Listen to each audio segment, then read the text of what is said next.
What's good, YouTube? It's Dens here. Today I'm going to be talking about which Fallout game would suit new players more in terms of players who are coming from watching the Fallout show. If you are a fan of the Fallout show and you do want to get into Fallout games, in this video I will be explaining which game would suit you best in terms of everything that we take from the show and which game would feel more like the show experience when you're playing it, because there are a ton of Fallout games. There's currently 4 of them, I believe, on these newer consoles. There's Fallout 3, Fallout New Vegas, Fallout 4 and Fallout 76. In this video I'll be breaking down the single player games, which are Fallout 3, Fallout New Vegas and Fallout 4. Just before we do get into this video, I just want to let you all know that on September 14th I will be doing a 24-hour subathon marathon stream where I will be playing Death Stranding for a minimum of 24 hours. The last time I've done this was in 2023 when I played Starfield on release. The stream ended up being a total of 57 hours. So yeah, every single subscription increases the duration of the stream. So the first game I will be talking about today is Fallout 4, which is the newest Fallout that Bethesda have released, which was released almost 10 years ago. Fallout 4 is a great game. A lot of the elements from the show have been taken from Fallout 4, you can tell. Even something as simple as the power armor, for example. The power armor in Fallout 4 behaves like a walking tank. You physically see your character get into it. You can physically modify each part of the power armor, and pieces of the power armor can break off. It genuinely does feel like a huge suit that you're going into in the Fallout game, just like it is in the show. When you look at the likes of Fallout 3 and Fallout New Vegas, you receive power armor training to use the power armor. In Fallout 4, that doesn't exist. And the armor in Fallout 3 and Fallout New Vegas is not split into sections, and pieces can't be modified just like they can in Fallout 4. Fallout 4 treats the power armor more so as like a walking tank where you can modify each piece of it, you can upgrade each piece of it, you can break and destroy certain pieces. The power armor itself is a tool. In Fallout 3 and Fallout New Vegas, it's just a piece of clothing, a piece of armor that you do put on. Whereas in Fallout 4, it's an actual external tool that you walk into while wearing your normal armor. So it just adds on to that. It's not a thing where it replaces your entire armor. And the power armor in Fallout 4 does feel chunkier and genuinely does feel heavier. You do feel like your character is bulkier, like you move slower.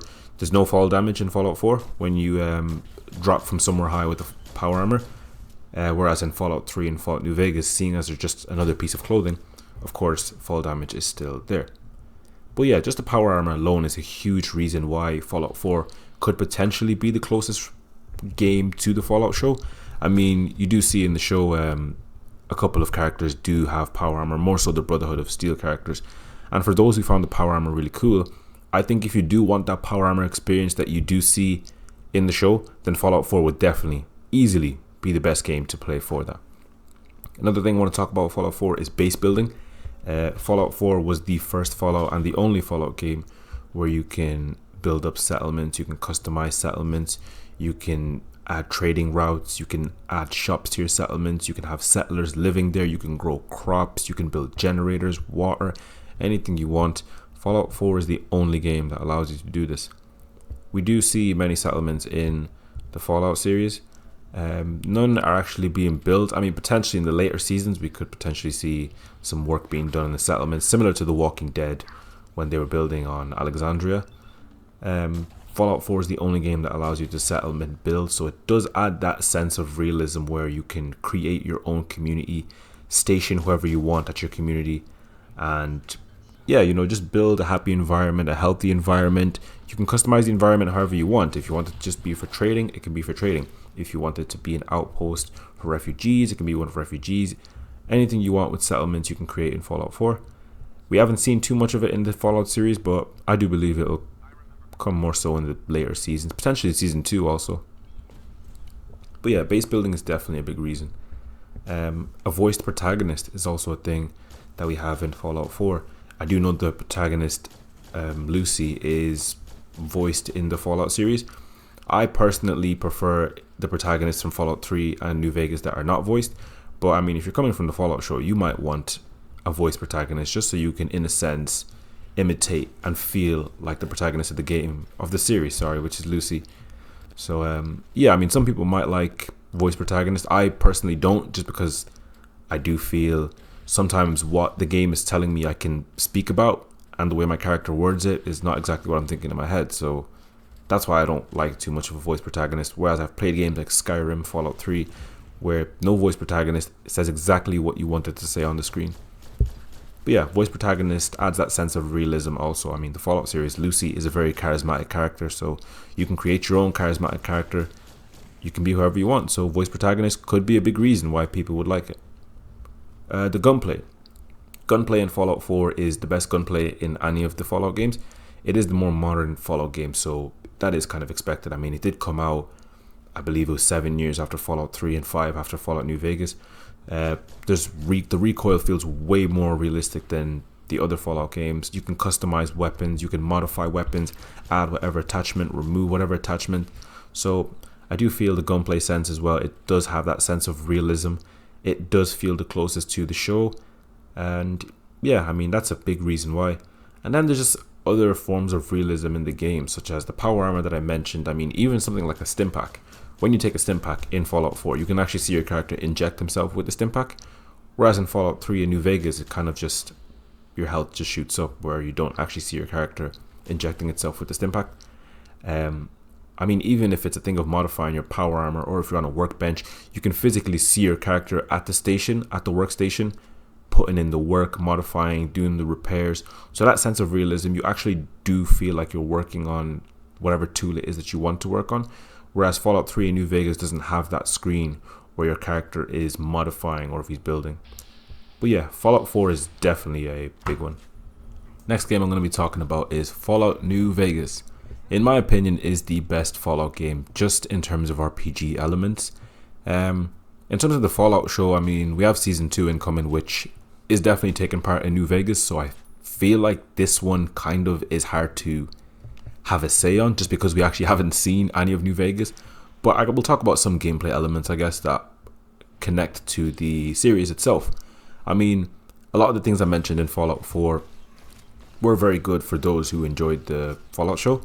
Fallout New Vegas does not have a voice protagonist, so it would just be you have the dialogue, and then whatever your character says, it's what he says. You don't hear him speak at all. So for those who are coming just from the Fallout show itself, you will have a silent protagonist. But I mean, you can add that sense of role playing if you yourself you're obviously your own character, so whatever he says, you can say it in whatever tone you want in your own head. I mean, if you enjoy role playing certain games that ways, there's different ways to play RPGs, but some people do prefer them like that. Fallout New Vegas is the most complex Fallout. I mean, in terms of the characters, in terms of the factions, similar to Fallout 4, it does have factions.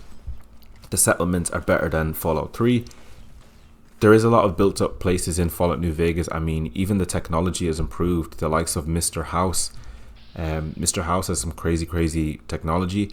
See, it's kind of hard to talk about this because there are people who don't know too much about the Fallout show, Fallout New Vegas. I mean, I feel like a lot of the things that we know from the game, for example, how Mr. House still exists, I mean, I'm sure the show will somehow reveal that to the people.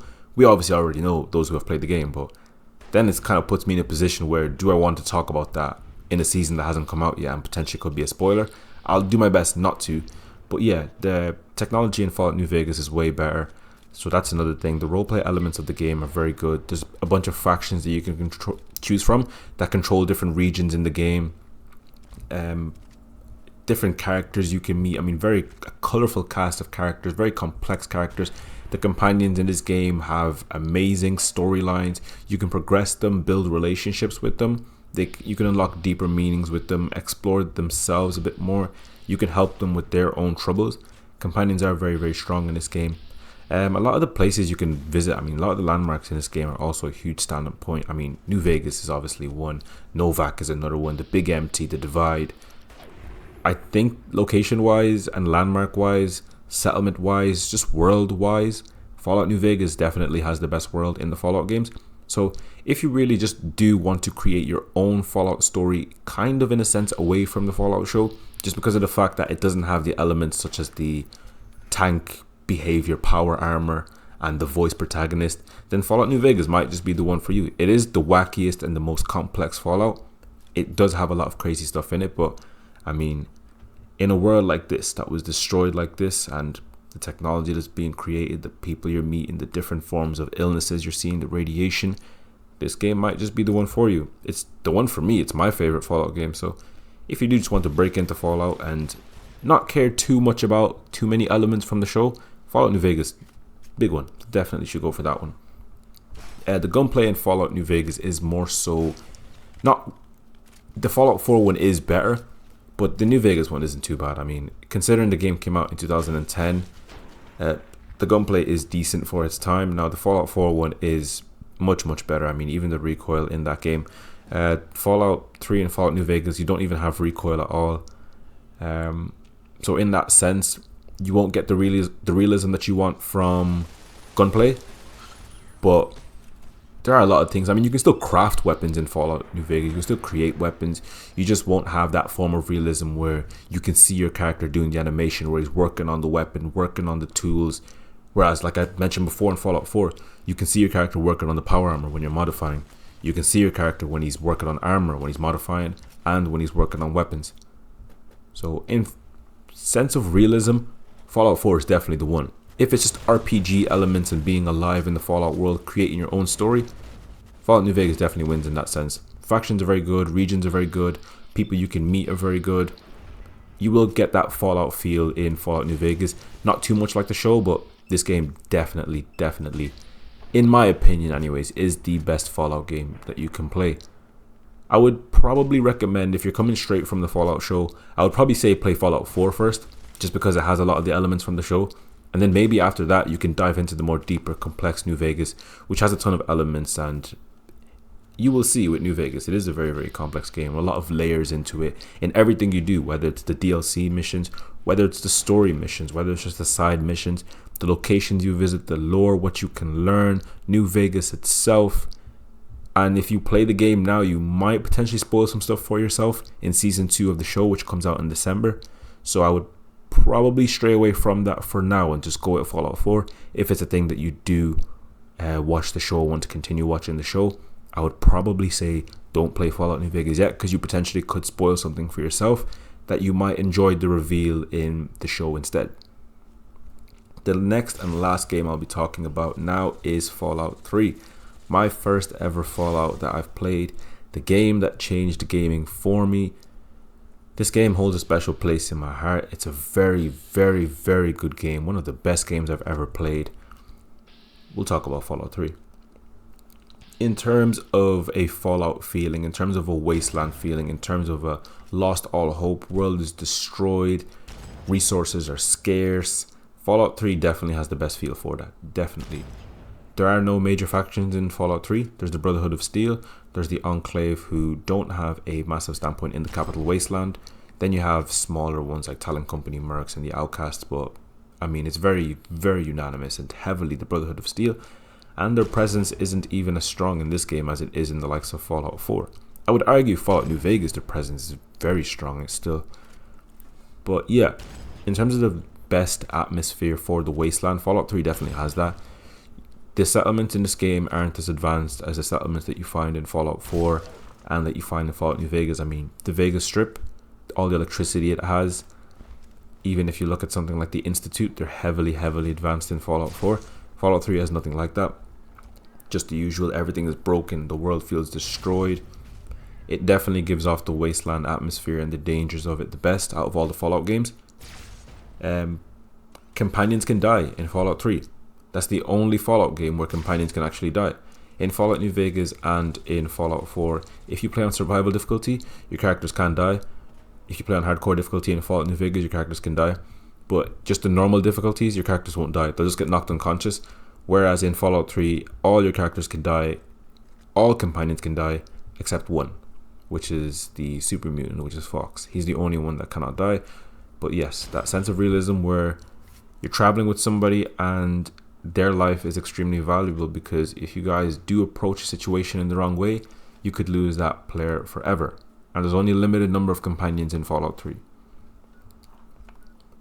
Tech is not as advanced in Fallout 3, so you do kind of feel like you're not the strongest in the wasteland, whereas in Fallout New Vegas and in Fallout 4, you can make yourself very, very powerful.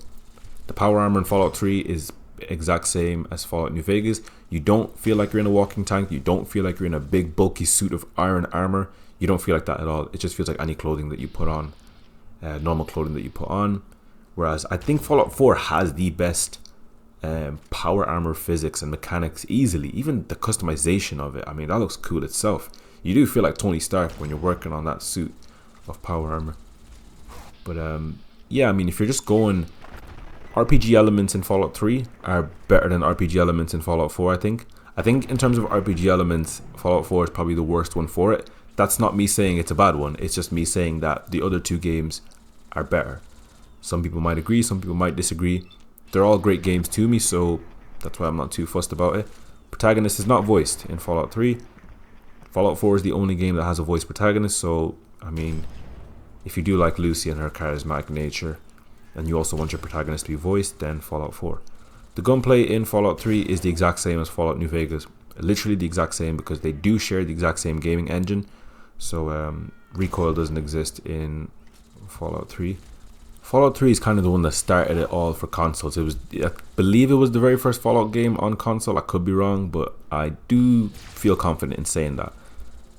It's a pioneer. Game came out in 2008. I believe is in a sense ahead of its time. I mean, just the large scale map that you have, the amount of detail, the lore you can discover in the side quest, and in just any random building that you really find at all. You can find some crazy lore in random places in Fallout 3. I mean, discoverability in this game, exploration is absolutely amazing. I would argue that it's better than Fallout 4 in that sense, the exploration. So yeah, I definitely would not shy away from playing Fallout 3. It definitely is a very good game for those that like the Fallout show. In the Fallout show, some places are more built up than... I mean, the Prydwen exists in Fallout show. You know, the Brotherhood of Steel flying ship that's in Fallout 4 and the Fallout show. I mean, that's advanced tech. That exists in Fallout show and Fallout 4. Fallout 3 doesn't have any of that. You have a couple of vertebrates, but nothing like the Prydwen, where it's a mobile operation center. It is flying around. That's where the Brotherhood of Steel operate from in Fallout 4. That's where they operate from in the Fallout show also. Fallout 3, they actually don't operate on that. Their base of operations in Fallout 3 is a rundown citadel that they've made it to the best that it can be, I guess. I mean, you just gotta play Fallout 3 to really understand it. I mean, when it comes to the conclusion, I think the Fallout show is great for bringing in newer Fallout fans. I mean, it tells them the story that we Fallout fans have come to love. It shows them certain elements of the game that we've come to love and enjoy. I mean, we love the exploration, we love the RPG elements, we love the funny characters, the charismatic characters you meet in this game, some of the cool weapons, technology, the monsters. The trailer of the Fallout show Season 2 has a Deathclaw. It will be interesting. I think everybody remembers their first ever encounter with the Deathclaw. Whether your first Fallout was Fallout 3, New Vegas, or 4, everyone remembers their first encounter with the Deathclaw. Some people will see a Deathclaw for the first time in the Fallout show, and it'll be interesting just to see their reaction to seeing the Deathclaw, how, if they fear the Deathclaw, if they think they're the coolest thing ever. All those things we all share as Fallout fans. I myself have learnt about Fallout from the games, of course, from playing Fallout 3 back in 2008 to playing Fallout New Vegas, then Fallout 4, then 76, and then the Fallout show came out. I watched it, I was impressed. Of course, it won't project absolutely everything that us gamers come to know, because Fallout is a massive game. You can't put everything into that. But I think they've done a great job of it. I think that the Fallout show will, in a sense, inspire or push people to play the game more, just because of how open it is, how charismatic the protagonist is in Lucy herself. She does a great job of that. Yeah, I think it will push people to play the Fallout games, and I think people should start off with Fallout 4 if you're coming from the Fallout show, just because it is the more modern Fallout. The gunplay feels the best. You do have the Prydwen, the Brotherhood of Steel have a stronger presence in Fallout 4. In terms of when you compare them to the Brotherhood of Steel from the show, they do have the stronger presence. They do feel the closest to the one in the show. The power armor itself feels exactly like the power armor that you see in the show, whereas in Fallout 3 and New Vegas just feels like another piece of clothing that you throw on. It doesn't actually feel like a huge suit of iron armor. Fallout 4 definitely feels like that. In terms of realism with the animations, I would go with Fallout 4. Large scale monsters, even the Deathclaw encounters. Deathclaws have their own animations when they're dealing with you. In terms of which game has a scary Deathclaws, I'm not even sure, to be honest. I mean, if you attack a Deathclaw in Fallout 4 without power armor, you better pray he doesn't get near you, because they have some animations that can wipe you out immediately. I would say play Fallout 4 as your first Fallout. If you're coming from the Fallout show and you want the game to feel like it the most, Fallout 4 is definitely the one for you to start. I am not saying don't play Fallout 3 and play Fallout New Vegas. You should definitely play those games. But if you're coming straight from the Fallout show, definitely go with Fallout 4 first. It feels the most like the show. I want to thank everyone for watching. Thank you all for support on the recent videos that I've done. I hope you're all able to be there for the Subathon stream September 14th. Have a good one, guys.